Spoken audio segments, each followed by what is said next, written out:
Hospital HM Rosaleda, centro de referencia de la sanidad privada en Galicia desde hace más de 5 décadas. HM Rosaleda cuenta con el mejor y más completo cuadro médico.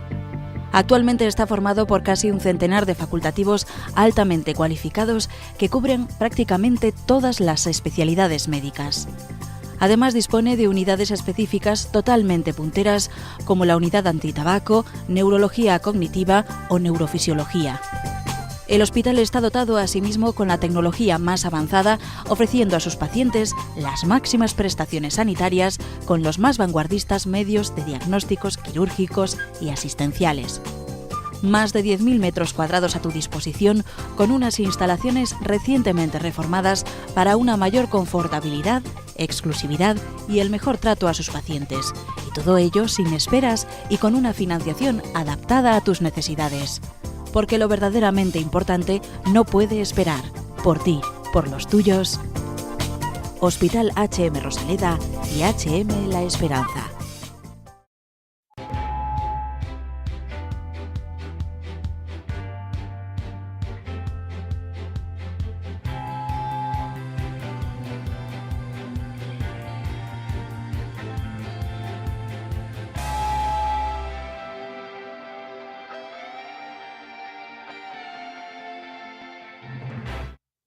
Hola, bienvenidos una semana más en Falando de Saúde, aquí en la televisión del Correo, donde les esperamos todas las semanas para contarle cosas que tienen que ver con que se cuiden un poquito, tampoco demasiado, un poquito. Y naturalmente, después de saludarles a ustedes, es obligado. Doña María Almodóvar, bienvenida, buenas tardes. Menos mal que estoy aquí otra vez. Menos mal. Después he pagado mi penitencia, te lo advierto. ¿Qué sería este programa sin ella? ¿Qué sería sin ella? Bueno, de hecho, yo no sabría de qué íbamos a hablar, por eso se lo pregunto a ella. ¿De qué hablamos hoy, María? Pues hoy, en Falando de Saúde, entrevista a un neumólogo de HM Rosaleda. A continuación, el público plantea sus dudas sobre detección precoz de cáncer de pulmón. Aprenderemos además qué significa la palabra litotricia y, por último, desde HM Rosaleda hablarán de la importancia del ejercicio en el paciente hipertenso. Cáncer de pulmón, casi nada al aparato. Sí, uno de los pulmones que nosotros estropeamos continuamente con esa puñetera manía de fumar, porque además tiene mucha relación, como todos ustedes saben, o deberían saber, con ese maldito hábito que es el fumar. En cualquier caso, deben saber ustedes que el cáncer de pulmón, que está teniendo mejor resultado su tratamiento, sigue siendo una auténtica lacra, porque entre los varones es el segundo o el tercero más frecuente, conjuntamente con el de colon, el colorectal y el de próstata. Pero además de afectar más a los hombres que a las mujeres, probablemente también porque los hombres hasta ahora fumaban mucho más que las mujeres, ahora ya empieza a igualarse la cosa, eso no tiene nada que ver con el feminismo, tiene que ver con la tontería, que da una pena ver a algunas niñas jovencitas fumando ya, que en fin, algo habrá que hacer, ¿no, doctor Andrés Vilas, neumólogo de HM La Rosaleda? Bienvenido. Gracias, hola. Mira que insistimos y que no nos hacen caso, ¿eh? Sí. Bueno, pero el doctor Vilas se empeña y seguramente lo va consiguiendo poco a poco. En cualquier caso, de lo que no cabe duda es de que el cáncer de pulmón sigue siendo un auténtico problema, yo diría que de salud pública.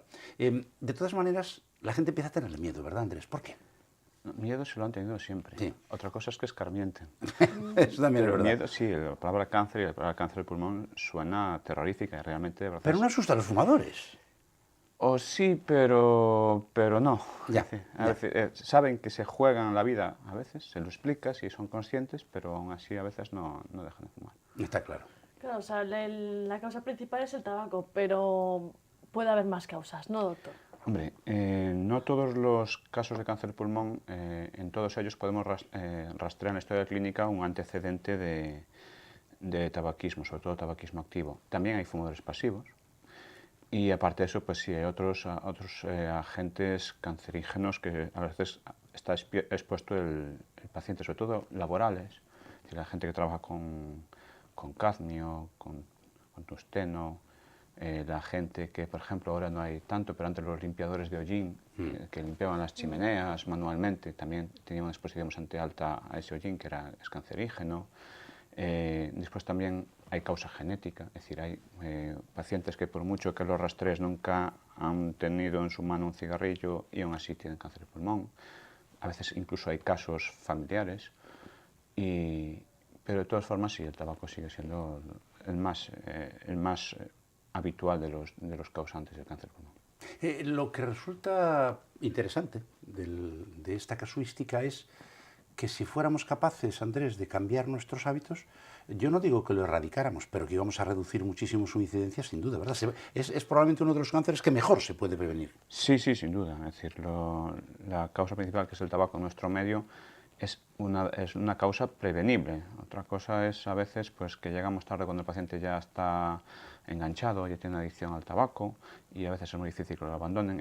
Incluso es preferible, yo creo que es preferible incluso muchas veces prevenir que se enganchen, es decir, trabajar más con nuestros adolescentes, porque a veces el paciente que ya es un fumador adicto es muy difícil de retirarlo, aunque lo intentamos, obviamente. Pero sí es una de las causas prevenibles del tabaco, que es la principal.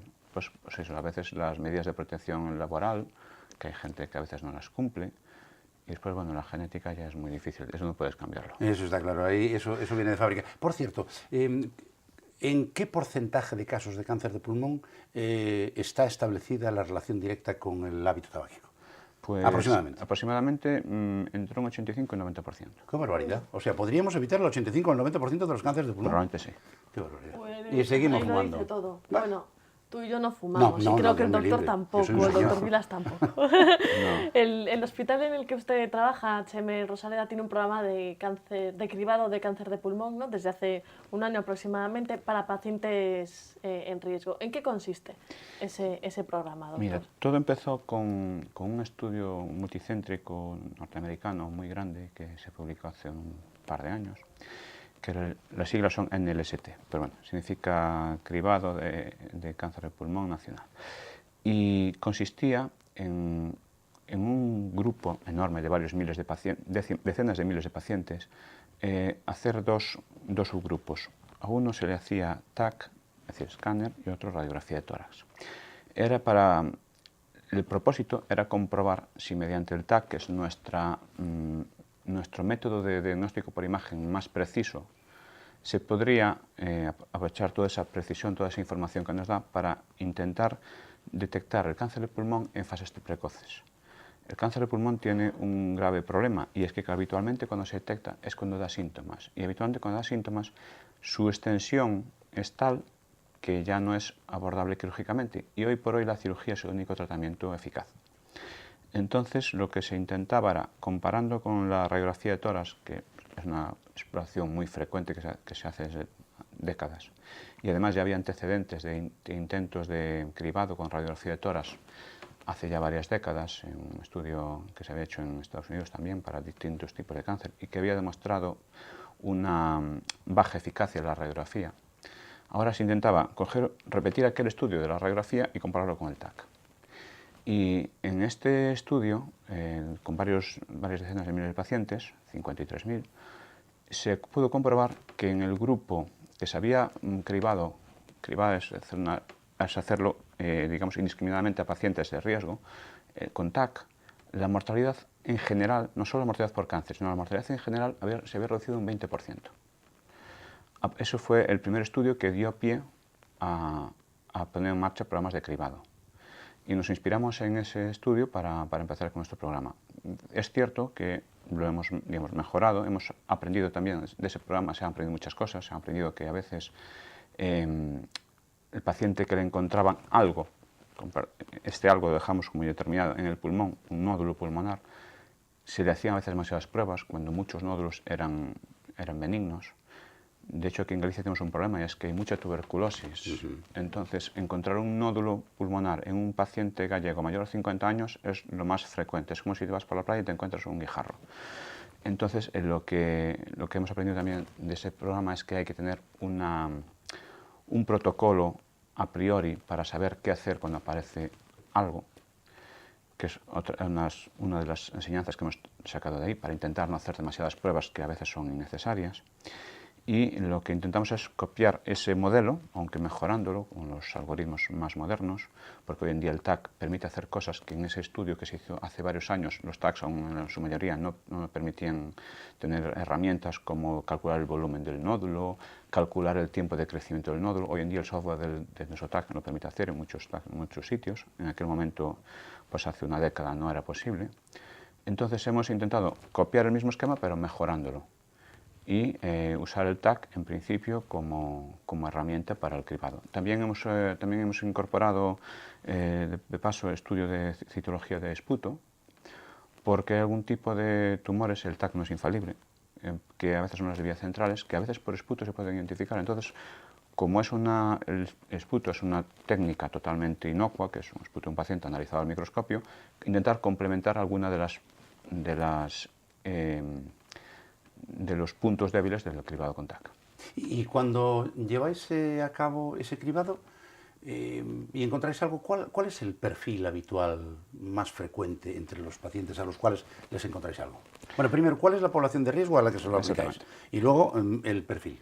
Mira, la población en la que se había hecho ese estudio eran fumadores actuales o recientes, de menos de 10 años, que habían fumado lo equivalente a un paquete diario durante 30 años y que estuviesen en un rango de edad pues de máxima incidencia del cáncer de pulmón, 55 o 70 años, pero cuyo estado de salud permitiese, en caso de detectar algo, hacer unas pruebas y hacer un tratamiento. Sí.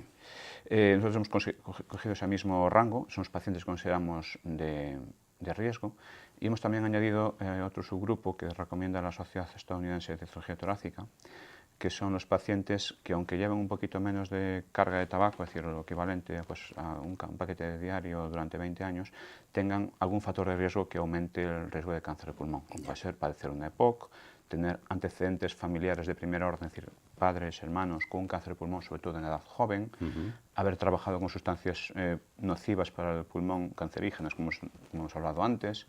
Entonces, pues eso es el paciente tipo.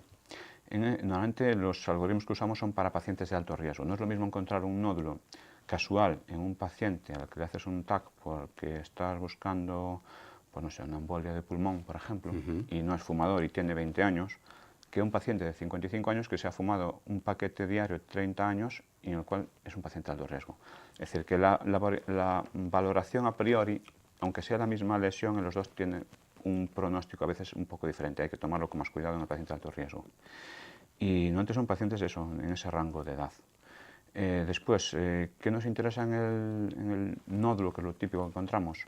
Pues por un lado, el tamaño, es decir, sabe por estadística que un nódulo de 3 centímetros en un paciente de alto riesgo tiene muchas probabilidades de ser un tumor maligno, mientras que un nódulo de 5 milímetros tiene una probabilidad mucho menor. Y después también a veces algunas características del tumor, por ejemplo, los tumores malignos acostumbran, aunque esto es una regla general seguramente, a ser muy mal dibujados, mal definidos, mientras que los nódulos benignos se acostumbran a ser muy redonditos y muy... Eso sigue siendo los criterios que teníamos en la radiología. Sí, eso sigue funcionando. Eso sigue funcionando. ¿Qué ventajas además tiene este screening, doctor? ¿Conlleva más beneficios que riesgos? Porque me imagino que el paciente, pues que va, ¿cómo es esto? Y sobre todo, ¿cuánto tiempo tarda en obtener los resultados? Muy poquito. Muy poquito. Muy poquito. Eso seguramente que les interesa más. Sí, eso lo hemos intentado porque a veces la angustia del paciente que le hacen una prueba y hasta que recibe el resultado es un mal trago que pasa. Entonces, en principio, las ventajas son que en pacientes de alto riesgo intentamos encontrar tumores, cáncer de pulmón, en estadios operables quirúrgicamente y que permitan salvar la vida del paciente. Esa es la principal ventaja. En cuanto a beneficios y riesgos, no cabe duda de que el TAC es una radiación a la que sometes a un paciente y además sabemos que la radiación sumada al tabaco tiene un efecto favorecedor de la producción de tumores. De hecho, haber sufrido radioterapia en la zona torácica es un factor de riesgo para desarrollar un cáncer más adelante. Entonces, para paliar ese daño potencial que hacemos con el TAC, lo que usamos son algoritmos de TAC de baja dosis. Es decir, no es, según lo que quieras buscar con el TAC, puedes modificar la dosis de radiación que utilizas. para buscar nódulos pulmonares, que es la forma más habitual de un tumor inicial, no necesitas una dosis alta, una dosis habitual que usas para, por ejemplo, un estudio con contraste, para un estudio vascular, por ejemplo. Y además intentamos seleccionar al paciente que sea paciente de alto riesgo, aquellas características que definíamos antes, porque en esos pacientes sí están compensado el riesgo de administrar una radiación con el alto porcentaje, en teoría, de tumores que te vas a encontrar. Claro. Está claro. Oye, los fumadores, desgraciadamente para ellos, tienen un problema. Yo he visto pacientes infartados fumadores que no dejaban de fumar, que estaban deseando salir de la UCI para meterse un cigarrillo cuando no lo hacían a escondidas. ¿Hay alguna manera de ayudar a la gente cuando se la está tratando de cáncer de pulmón? Porque estoy convencido de que le pasa lo mismo a los pacientes de cáncer de pulmón. ¿Se puede hacer algo para echarles una mano? Para dejar de fumar. Normalmente, cuando diagnosticas el cáncer de pulmón, la mayoría lo acaban dejando. Bien. Normalmente. Hombre, es una pena que tengan que sufrir un cáncer para dejarlo, pero bueno. Además les intentas explicar, mira, que aún incluso hay estudios que no está demostrado, pero parece indicar que si sigues fumando después de diagnosticarte el cáncer de pulmón avanza más rápidamente. Con lo cual, pues, pero bueno, es un poco tarde. Ya. En el programa de cribado de cáncer de pulmón, que por cierto no te contesté antes, desde que hacen el TAC, antes el paciente llega un día para el programa de cribado, se le hace el TAC ese mismo día. Si trae el esputo, se le manda ya citología ese mismo día y en la semana siguiente se le da el resultado. Incluso con las recomendaciones, pues hace un TAC. Normalmente el programa que tenemos de cribado de cáncer de pulmón es anual y normalmente pues vuelve usted el año siguiente si no hay nada destacable, o repetir un TAC dentro de 3 meses para ver si este nódulo crece o no, o si es muy grande y pensamos que puede ser cancerígeno, pues ya directamente derivarlo pues, a una broncoscopia, una punción o a los que necesitemos. Y por supuesto, siempre recomendamos dejar de fumar en el programa de cribado de cáncer de pulmón. El paciente tiene que ser consciente de que si entra en un programa de cribado de cáncer de pulmón, en todos los pacientes el tabaco, el consumo tabáquico prolongado es el factor clave para ser paciente de riesgo, con lo cual, en lo que dices en la primera consulta, bueno, le hago el TAC, pero lo recomendable es que deje de fumar. La consulta del tabaquismo siempre la ofertamos en el programa de cribado de cáncer de pulmón. Me gustaría saber cuándo podemos decir que el riesgo de que un exfumador sufra cáncer de pulmón se iguala al de una persona que no ha fumado en su vida. Te voy a romper los esquemas. Nunca. No me digas. ¡Oh! Nunca. Vaya. Mira, hay algún artículo publicado en que se han encontrado malformaciones en el ADN de exfumadores décadas después de dejarlo. Con lo cual, el riesgo nunca es igual al de un no fumador. Ahora, eso sí, conviene que lo dejen de todas formas. También hay estudios que demuestran que a los 10 años de haber dejado de fumar, el riesgo de cáncer de pulmón se reduce a la mitad. Con lo cual, nunca será cero, pero, bueno, se va compensando, pero va mejorando cuanto más tiempo llevas sin fumar, claro. Eso por no mencionar la calidad de vida que ganas cuando no te ahogas, puedes subir las escaleras, hacer algo de deporte, en fin, recuperas el sabor, el sentido del gusto y el olfato, en fin, ¿qué le vamos a hacer? Pero nada, verás tú cómo hay quien todavía sigue fumando. Andrés, tratamiento, prevención, ¿algún día podremos llegar a ver ese desideratum de que el cáncer de pulmón sea, entre comillas, una enfermedad crónica? Yo creo que sí. Yo creo que más que erradicarlo, que eso, pues ojalá pudiésemos, pero a veces es muy difícil, yo creo que los tratamientos biológicos, lo que van a conseguir probablemente sea una cronificación. Te voy a poner un caso, un ejemplo. ¿Te acuerdas del SIDA? Sí, claro. El SIDA, hoy es una enfermedad crónica. El SIDA cuando llegó era tremendo, mataba gente, además gente muy joven, y era una existencia horrible. Y hoy en día con el tratamiento se ha cronificado. Pues yo creo que los cánceres, sobre todo cáncer de pulmón, que es el que más conozco, probablemente con muchos tratamientos el futuro sea ese, que el paciente con cáncer de pulmón, pues algo así como ha pasado con el de próstata. Sí, sí, es verdad. Que mucha gente pues va al médico, a veces pues llega un paciente, me lo hago en historia clínica o lo tengo ingresado y voy a verlo y le hago la historia clínica y a veces te olvida decir que tiene un cáncer de próstata. Está tomando tal fármaco que le ha dado dolor o algo, pero hasta se olvida decir que tiene un cáncer de próstata y a lo mejor lleva años con ese fármaco. La esperanza a corto o medio plazo es más una cronificación que no una erradicación, porque cuando es en un estado muy avanzado es muy difícil. Y cuéntenos. La pregunta del millón. Sí, porque esto yo creo que puede dar para mucho, daría para un programa, pero ¿cree que se destinan suficientes recursos para la investigación, sobre todo de este tipo de cáncer, teniendo en cuenta que tiene una mortalidad muy alta? Pues no lo sé, a todos nos gustaría que hubiese más recursos dedicados a esto, pero mira, más que eso, quizá el problema sea, y lo que se descubra con esos recursos se podrá aplicar a grandes masas de la población, porque hoy en día vamos quizás hacia una medicina muy personalizada, es decir, hoy en día, pues, y es un gran avance, los fármacos que salen últimamente son para distintas dianas terapéuticas, es decir, hoy en día, aparte de tomar una biopsia de un tumor, cáncer de pulmón en este caso, por ejemplo una broncoscopia o un cirujano torácico cuando hace una intervención quirúrgica para diagnosticar un cáncer de pulmón, aparte de tomar la muestra para que el patólogo en el laboratorio pues identifique carcinoma microcítico o carcinoma no microcítico, tipo de adenocarcinoma, aparte de eso hoy en día se hacen tipados para saber esta estirpe celular que ha mutado, porque el cáncer es una estirpe celular que ha empezado a mutar y se ha descontrolado en su reproducción, tiene tal gen modificado, tal gen este otro, y según eso a veces das incluso tratamientos. Entonces, a ver, más que probablemente a partir de ahora no veamos un tratamiento para todos los cánceres de pulmón, sino que a partir de ahora veamos tratamientos para el cáncer de pulmón que tiene tal mutación, y probablemente el avance sea eso. Y en cuanto a los fondos de investigación, pues mira, cuanto más mejor.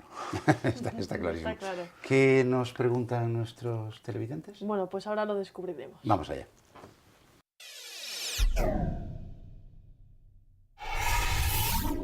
Toda la semana se lo repito, pero yo no me canso de decirlo, que pueden enviar sus preguntas, todas sus dudas al correo electrónico a falandodesaude@correotv.es, o si no, como también ya saben muy bien, tienen las redes sociales a su disposición.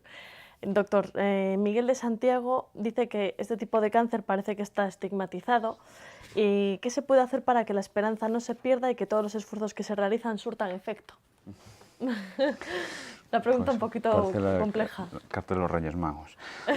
Vamos a ver qué puedo contestar. Mira, bueno, primero, cuando una enfermedad no siempre es curable, lo más recomendable es la prevención. Eso por un lado. Y después, ¿qué se puede hacer? Pues, hombre, dejar de fumar seguro, cumplir las medidas de protección laboral también. Y en los pacientes de alto riesgo, pues quizás estar atentos. Si aparecen síntomas de los habituales, habitualmente ligados al cáncer de pulmón, pues no demorarse en ir al médico. Típicos. Pues lo malo es que los síntomas son siempre tardíos. Pues a veces una tos que no cesa en un mes. No las toses a veces que vemos secundarias, una faringitis, que ha empezado por una faringitis y un mes después aparecen, pero una tos que persiste ahí, que no tiene un catarro como desencadenante, claro, una neumonía, un proceso infeccioso. El paciente típico que nota que pierde peso y pérdida de apetito y malestar y un decaimiento, pues que vaya al médico. Y después así, pues el esputo con sangre, que a veces no siempre es indicativo de cáncer de pulmón, también aparecen las neumonías y a veces incluso en las bronquitis, pero esputo con sangre que aparece de forma repetida, pues exigiría una revisión. La dificultad para respirar o incluso a veces un decaimiento general sin una causa, pues conviene que hagan una revisión. Y eso para intentar coger el cáncer de pulmón cuanto antes, porque cuanto antes lo cojamos, se multiplican exponencialmente las probabilidades de sobrevivir. Por último, Berta pregunta si este programa de cribado está disponible en la sanidad pública. Pues hasta donde yo sé, no. En la Sociedad Española de Neumología y Cirugía Torácica había abogado por incluirlo en la Carta de Servicios de la Sanidad Pública, pero no había obtenido respuesta favorable. Por lo tanto, que yo sepa, aquí en Galicia ahora mismo somos 2 centros los que tenemos el programa de cribado de cáncer de pulmón. ¿Y ahora qué nos toca? Y ahora nos vamos a tu examen, pero ya te anticipo que no tienes nada que temer, de verdad.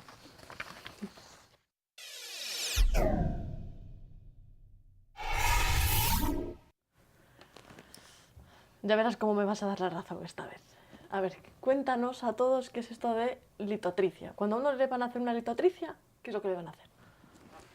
Anda, pues no crean que es tan fácil, ¿eh? No, lo que pasa es que se da la circunstancia de que yo durante algunos años bueno, pues estuve relacionado con esa tecnología. Bueno, litotricia significa literalmente romper piedras, ¿sí? No se rompieron la cabeza para ponerle un nombre a la técnica. Y además nació de una manera casual. Sí, eso que se llama ahora conocimientos transversales. En una fábrica una fábrica aeronáutica de aviones de combate alemana, que se llamaba y se llama Dornier, pues resulta que trabajaban 2 ingenieros y a su vez casados con 2 amigas que eran doctoras en medicina, una de ellas nefróloga. Y un día, comentando una experimentación que habían hecho en el túnel de viento donde se prueban los fuselajes de los nuevos modelos, pues habían descubierto que al simular la situación del paso de un avión por una nube llena de granizo, pues en el choque de las partículas de granizo a gran velocidad contra el fuselaje había ocurrido un fenómeno curioso. Algunos de ustedes que tengan el pelo como yo se acordarán cuando se viajaba en avión y en lo que te servían el café y la comida era de loza. Bueno, pues descubrieron que todas las piezas de loza que iban dentro de esa maqueta se habían destrozado y prácticamente pulverizado. Y cuando lo estaban comentando en la cena, dijo la nefróloga: caramba, qué bien nos vendría a nosotros un aparato como esos para romper las piedras del riñón. Y dicho y hecho, Dornier fabricó el primer aparato de litotricia, que básicamente consiste en generar con una descarga eléctrica dentro de un entorno líquido una onda de choque, así se llaman, que lo que hace es que cuando la canalizas y la enfocas a través de rayos X en un punto concreto, sin hacer demasiado daño por el camino que atraviesa, que es el riñón, aunque algo de daño le hace, pero no mucho, compensa el riesgo, pues destroza la piedra, la convierte en polvillo y entonces puede ser eliminado por la vía urinaria normal. De todas maneras, yo siempre me acuerdo, no se lo tomen literalmente, pero me decía un nefrólogo, sobre todo con los primeros aparatos que salieron al mercado. Hoy son otra cosa completamente distinta. Estamos hablando que han pasado casi 30 años desde que se inventaron. Decía que cuando ya habías terminado una sesión, sobre todo si tenías que repetirla porque era resistente o porque la piedra era muy gorda, pues decía, se te queda el riñón como una, ¿cómo se llaman estos platos tan típicos americanos? Una hamburguesa, que no me salía la palabra, porque te queda como una hamburguesa. No es así, pero es cierto que, claro, esas ondas de choque atraviesan, se desplazan sobre todo muy bien por los líquidos, y por eso al principio se metía al paciente en una bañera, porque el líquido transmitía muy bien esas ondas de choque. Hoy llevan como una especie de almohadilla con un poquito de líquido dentro, es otra cosa. Básicamente, litotricia es una técnica no totalmente incruenta, pero desde luego no invasiva. No tienes que penetrar en el cuerpo del paciente para romper las piedras que se forman en el riñón y que las puedas eliminar por la vía urinaria normal. Que, por cierto, aunque tomes calmantes, también algo de rasquita hace. ¡Qué anécdota, eh! Así se descubren las cosas en la ciencia. ¿Qué nos toca ahora? Y ahora nos toca ir a dar una vuelta a HM Rosaleda para que nos den un consejo.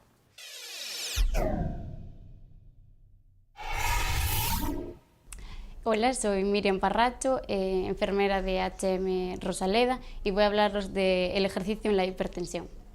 Como todos sabemos, el ejercicio y la actividad es muy fundamental en nuestra salud y proporciona numerosos beneficios, como entre ellos que disminuye la frecuencia cardíaca y la tensión arterial.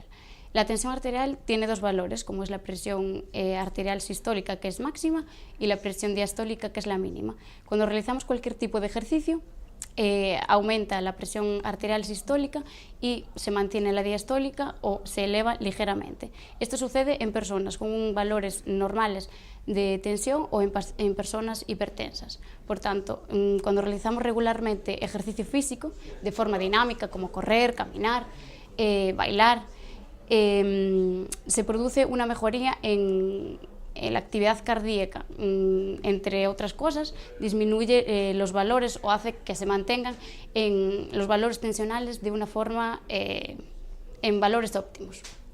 Por tanto, se recomienda siempre que antes de practicar cualquier ejercicio se consulte con su médico, ya que él aconsejará cuál es el tipo de actividad, cuál es el tipo de intensidad y duración que más conviene a cada paciente debido a su patología. Cualquier programa de ejercicios para un hipertenso tiene las mismas características. El objetivo principal es que se aumente el gasto energético en torno a unas 250-500 calorías. Se recomienda que se realice un ejercicio de 2 horas y media semanales, repartido en 3 a 5 veces por día.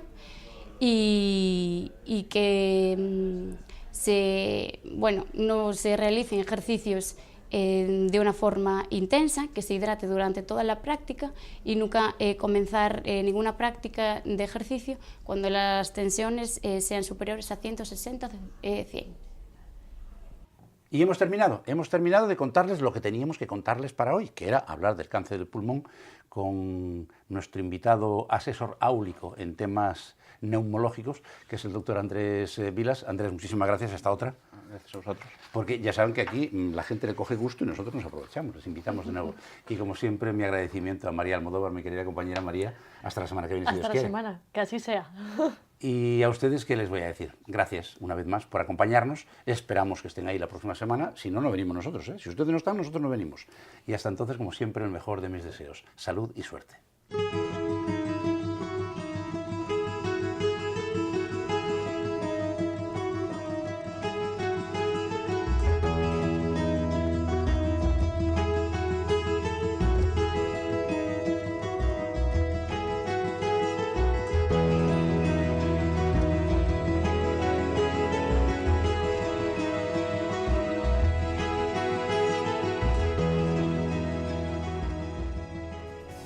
Por ti, por los tuyos. Hospital HM Rosaleda y HM La Esperanza.